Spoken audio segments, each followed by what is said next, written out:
భర్త రావాలి, మీ లైఫ్ బాగుండాలని చెప్పి రోజు మంగళ గౌరి వ్రతం చేసుకున్నారు. అవును. అది కూడా 108 గౌరమ్మలతో. అవును. సరే, మీకు కాబోయే భర్త ఎలా ఉండాలి, ఎలాంటి లక్షణాలు ఉండాలి?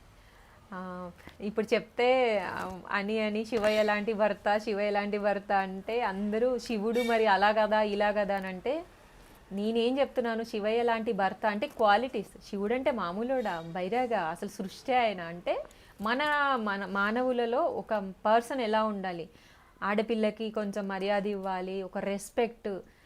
తాళి కట్టించుకున్న వాళ్ళకంటే అసలు ముందు కట్టేవాడికి తెలియాలి విలువ. తాళి కట్టేవాడికి విలువ తెలిసినప్పుడే కట్టించుకున్న వాళ్ళకి కూడా తెలుస్తుంది అని.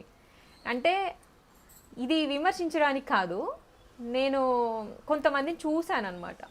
చూడడం వల్ల అలా నన్ను అడుగుతారు, నువ్వు శివయ్య శివయ్య అంటావు కదా అంటే నేను అప్పుడు వాళ్ళకి ఇలా ఎక్స్ప్లెయిన్ చేశా. నాకు అట్లా అనిపిస్తుంది, నేను మంచిగా అలాంటి వాళ్ళని కోరుకుంటున్నాను అని ఇలా ఎక్స్ప్లెయిన్ చేసేదాన్ని. అప్పుడు వాళ్ళు ఇంప్రెస్ అయ్యేవాళ్ళు, అరే ఇది అంటే తన ఒపీనియన్ ఇలా కదా అని చెప్పేసి. చాలామంది నేను శివయ్య లాంటి భర్త అనగానే మా ఇంటికి కూడా నన్ను శివుడు పంపించాడు, నన్ను అమ్మవారు పంపించింది. ఇప్పటి వరకు అసలు చాలా మంది అండి నాకు విని విని విసుగు బోర్ పుడుతుంది. శివయ్య అంటే ఏంటి, నేను శివయ్య అంటే శివయ్య లాగా వేషం వేసుకొని అనుకుంటున్నారా? ఇలా కూడా శివుడిలాగా వేషం వేసుకొని బాబు అది కాదు.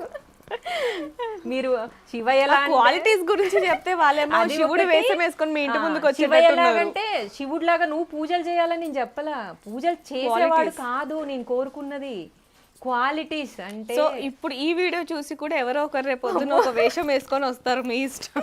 వద్దులేండి, రాలేండి. చాలా మంది కూడా ఈ రోజులో నాకు కృష్ణుడు లాంటి హస్బెండ్ కావాలి, కొంచెం నన్ను బయటికి తీసుకెళ్ళాలి, అలా ఉంటుంది. అయితే మీరు మాత్రం ఆపోజిట్ లో, ఇప్పుడు ఈ కలియుగంలో నిజంగా చాలా ఆపోజిట్ లో ఉన్నారని చెప్పొచ్చు. అంటే బయటికి వెళ్ళాలి, ఇన్స్టా, ఫేస్బుక్, మూవీస్, పబ్స్ అని తిరుగుతూ ఉంటారు.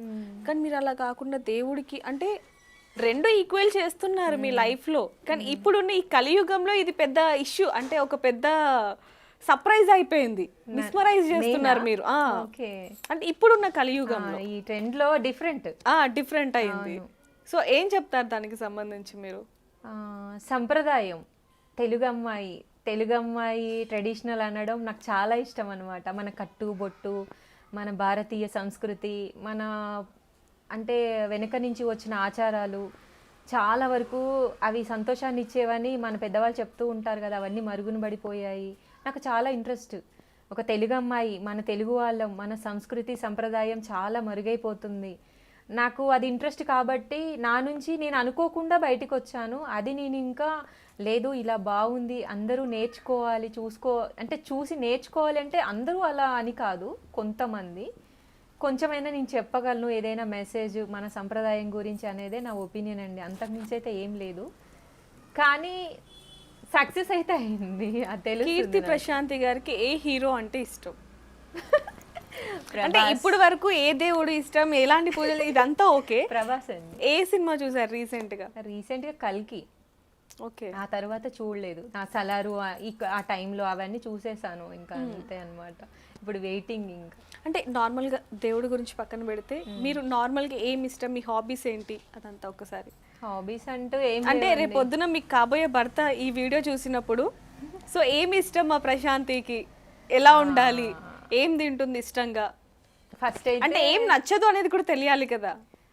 నచ్చంది అయితే అదే అండి, క్వాలిటీస్. అంటే శివుడు వేషం వేసుకొని రావటం. అమ్మో వేషాలు కాదు, పూజలు చేసే వాళ్ళు కూడా కాదు, నేను అలా కూడా అనట్లేదు, అలానే ఎవరిని విమర్శించట్లేదు, రెండు చెప్తున్నాను. నా ఒపీనియన్ మాత్రమే చెప్తున్నాను. ఇది ఎవరిని హర్ట్ చేయడానికి కాదు, ఎవరిని విమర్శించడానికి కూడా కాదు. మీ ఒపీనియన్స్ మీకున్నప్పుడు మరి నావి నాకు ఉంటాయి కదండి, నన్ను కూడా ఆలోచించాలి. సో ఎలా ఉంటారు? ఎలా అంటే మీరు ఇంట్లో మీ హాబీస్ కానీ లేకపోతే ఇదంతా ఎలా ఉంటుంది? ఎందుకంటే చిన్న అమ్మాయి కాబట్టి ఇంట్లో చిన్న అమ్మాయికి కొంచెం అల్లరి ఎక్కువ ఉంటుంది, చిన్నప్పటి నుంచి కూడా అల్లరి అనేది. ఇప్పటికి కూడా మీలో ఒక ఇన్నోసెంట్ ఫేస్ మాకు కనిపిస్తుంది. ఏ క్వశ్చన్ వేసినా సరే ఫస్ట్ ఆ ఇన్నోసెంట్ ఫేస్ బయటకు వస్తుంది. సో ఎలా ఉండేవాళ్ళు చిన్నప్పటి నుంచి, అల్లరి ఇదంతా ఉండేదా? చాలా ఎనర్జీగా ఉంటాను. ఫస్ట్ తన్నులు తిన్నారా? అయ్యో మా అమ్మ పక్కనే ఉంది కదండి, అవి లేని ఎవరు ఎదగరు కదా, ఫస్ట్ తినాల్సిందే అవి ఫుడ్ కట్టే ముందు. ఓకే. అంటే ఎలాంటి విషయాలు బాగా గుర్తున్న సిచ్యువేషన్ ఏంటి? అంటే టైంకి మనం వాళ్ళ మాట వినకపోయినా, స్కూల్కి వెళ్ళకపోయినా, అలాంటివి చిన్న చిన్నవి ఎవరైనా పక్కింటి వాళ్ళ ఇంట్లో గొడవలు తెచ్చినా అంటే పక్కింట్లో అంటే ఇప్పుడు ప్రశాంతంగా ఉన్న ప్రశాంతి గారు చిన్నప్పుడు పక్కింట్లో గొడవలు కూడా తీసుకొని వచ్చి వాళ్ళ అమ్మ గారితో తన్నులు తిన్నారు అంటే అర్థం చేసుకోవచ్చు. తినాలండి, అవి కూడా బాగుంటాయి. ప్రతి ఒక్కరి లైఫ్ ముందుకెళ్తున్నా కొద్దిగా ఆ రోజులే బాగున్నాయి అనుకుంటారు కదా. మరి సో ఇప్పుడు మీరు అయితే ఇప్పుడు తన్నులు తిన్న రోజులు బాగున్నాయా లేకపోతే అమ్మవారికి సేవ చేస్తున్న రోజులు బాగున్నాయా? ఆ రెండు బాగుంటాయండి. అది ఒక్కటే చెప్పాలి ఏదో అమ్మ సేవే ఫస్ట్. ఎందుకు అంటే ఫస్ట్ జ్ఞానం వస్తుంది, మన లైఫ్ని మనం ఎలా లీడ్ చేయాలో తెలుస్తుంది. గాడ్ అంటే ఇంక అటే వెళ్ళిపోవాలి, సన్యాసం తీసుకోవాలి, అంకితం అవ్వాలి, ఇది కాదు. నా లైఫ్ అయితే ఇది కాదు. నేనైతే బాగా బలంగా చెప్తున్నాను, నా లైఫ్ అంటే ఏంటి 2 టైప్స్. అంటే నా లైఫ్లో నాకు పెళ్ళి అన్నీ, నాకు ఏదైనా అంటే ఒక భార్యగా ఉండాలి, ఒక కోడలిగా ఉండాలి, ఒక తల్లిగా, ఒక అత్తగా ఉండాలి.